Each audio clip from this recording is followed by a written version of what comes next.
Retour à Paris, à la Fédération française des artistes prestidigitateurs. La plupart des magiciens connus en ce moment sont passés par cette fédération. C'est ici également que des amateurs passionnés viennent prendre des cours de magie, encadrés par les grands noms de la profession. Ils y apprennent les derniers tours qui épateront leurs amis. Bonsoir à tous. Aujourd'hui, vous allez apprendre 5 tours. On compte en France près d'une cinquantaine de clubs qui regroupent en tout plus de 1500 membres. Et je vais vous montrer une carte montante. Qu'est-ce qui se passe? Eh bien, la carte, elle pivote parce que elle va être en contact avec le ténard. Et regardez. Le bord ici, le bord est en contact avec le ténard. Ça, c'est important. Maintenant, avec l'index, vous décollez comme ça. Et comme ici, ça appuie, votre index va pousser et automatiquement, ça monte. Voilà, c'est ça, exactement. Ouais. Mais là, ça donne une profondeur. Quand? Ce jour-là, une vingtaine de personnes participent à la séance. Un moment d'échange et de partage avec une règle à respecter avant tout, ne jamais dévoiler les secrets. Est-ce qu'on a déjà vu un spectateur se lever dans une salle à la Comédie Française pour dire au comédien qui est sur scène « Ah, mais vous avez triché, vous avez appris votre texte par cœur ». Jamais. Pourquoi on dirait ça d'un magicien en disant « Mais vous avez triché ». Évidemment qu'il a triché, c'est son métier. Le métier, il joue avec l'imaginaire, il joue avec l'impossible, il joue avec ce que les gens ne comprennent pas encore. Mais ça n'empêche qu'il interprète un rôle.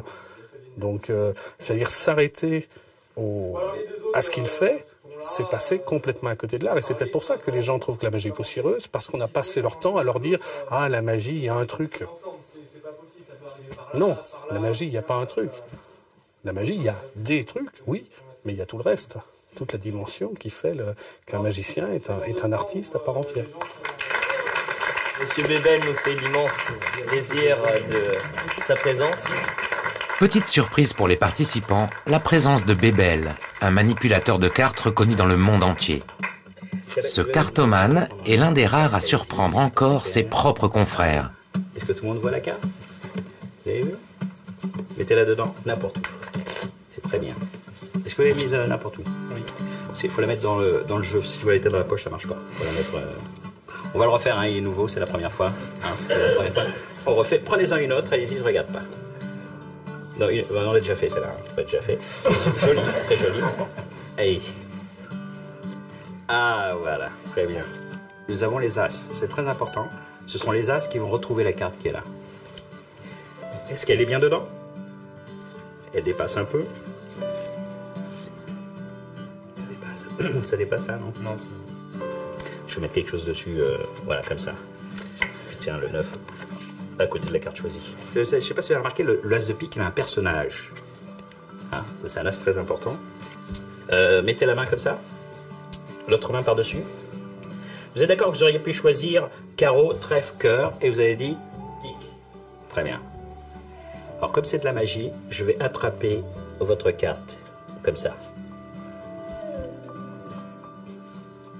Évidemment, on ne voit pas, hein. C'est ça la magie. C'est sûr? Est-ce que vous avez senti? L'As de pique est en train de se transformer. Si la chance. Ah, retournez As de pique.